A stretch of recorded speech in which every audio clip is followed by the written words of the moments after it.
Hey guys, Jake here. Welcome to my little video where I'm going to show you how I set up my camera equipment.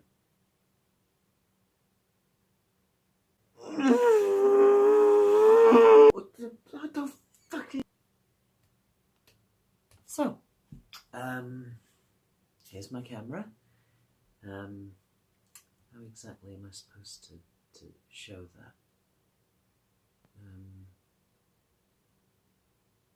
So there's my camera. It's a smartphone. Now, to be fair, that one's not entirely my fault. There weren't enough cameras. The Samsung Galaxy A5 comes with a 16-megapixel camera and is able to shoot at a dazzling 720p at 30 frames a second. More than enough for me to film my duologue.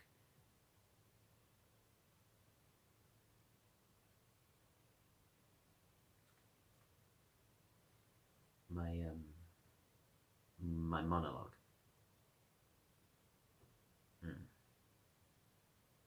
So, without any further ado, let's get filming.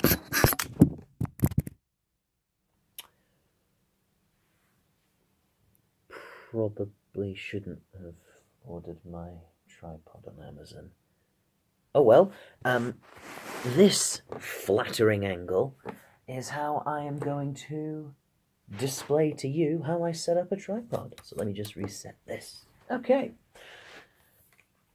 So, this tripod was bought by me, and I'm going to show you how I set it up. It's quite simple. I just get everything done. It's really quite fortunate that I had the sense to order it, really, because it has turned out to be the only bit of equipment I have besides my phone, which is going to make the rest of this video very interesting. There we go. Then we just pop that down here, get that all adjusted, pick up my camera,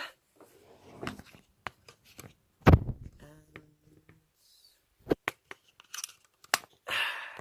pop you in there, and what do you know? Everything you could ask for. Well, I've got you here. A key thing to remember when filmmaking is to ensure that your subject is properly lit. Now, you can do this with all sorts of different equipment. For example, a studio light.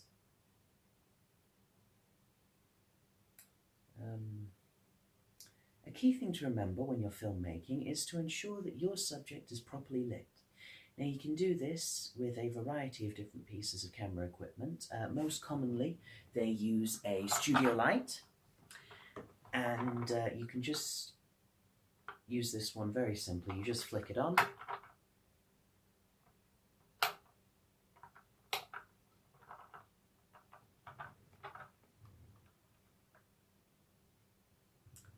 Be mindful that the colour of your light can assist or harm your storytelling. For example, I'm currently set up in a slightly yellowish light, which tends to portray a bit of a warm and interior feel.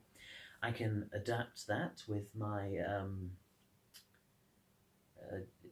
tech crew and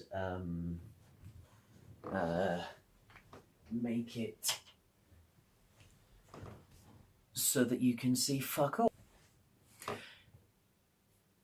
You can cheat this process by trying to film outdoors in November. I'm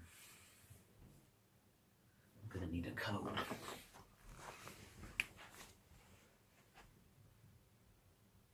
There's a real difference with shooting media outside. The main differences really are to do with your audio and your lighting. So, for example, if you're filming during the daytime, you very rarely have to worry too much about lighting, because the sun kind of does that for you. In November in Britain. The thing to keep in mind when you are filming outdoors is try and shoot your scenes chronologically. That way, as the sun does get darker and the area does, it's more likely to fit in with subsequent takes. The main disadvantage for shooting outside isn't to do with lighting, actually. It's really to do with your audio, and that's why it can be very useful as part of your film crew to have a boom mic operator.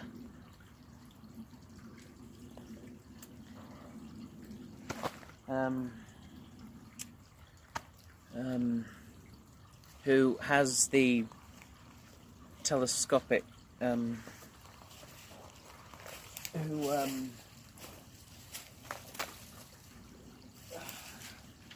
has a telescopic pole which he can hold above his head and really get close in to the actor so that they don't have to worry too much about being heard or not.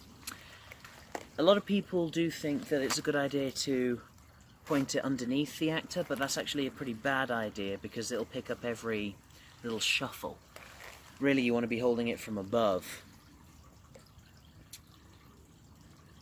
Of course, the real advantage of a boom operator is that if you start to move around, it's very easy for them to continue to keep you in the...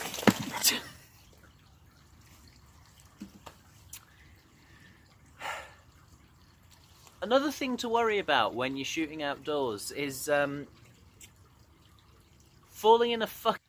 It's very important for everybody on your set to be fully aware of when you are taking a shot. So, quiet on set, please. I said quiet. Thank you. So, it's generally good practice to double check that everything is operating with each of your respective crew members. So, camera rolling. Yeah. Sound rolling. Yep. Scene one, shot one, take one.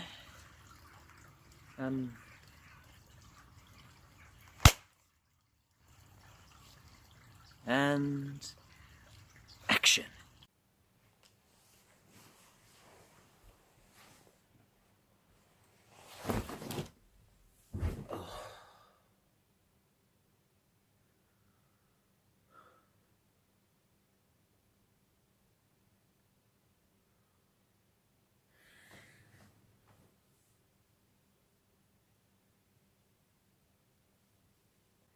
Well, thank you for joining me in my very intricate and very well-researched setup process, and hopefully you learned a thing or two about how I set up my shots for my film.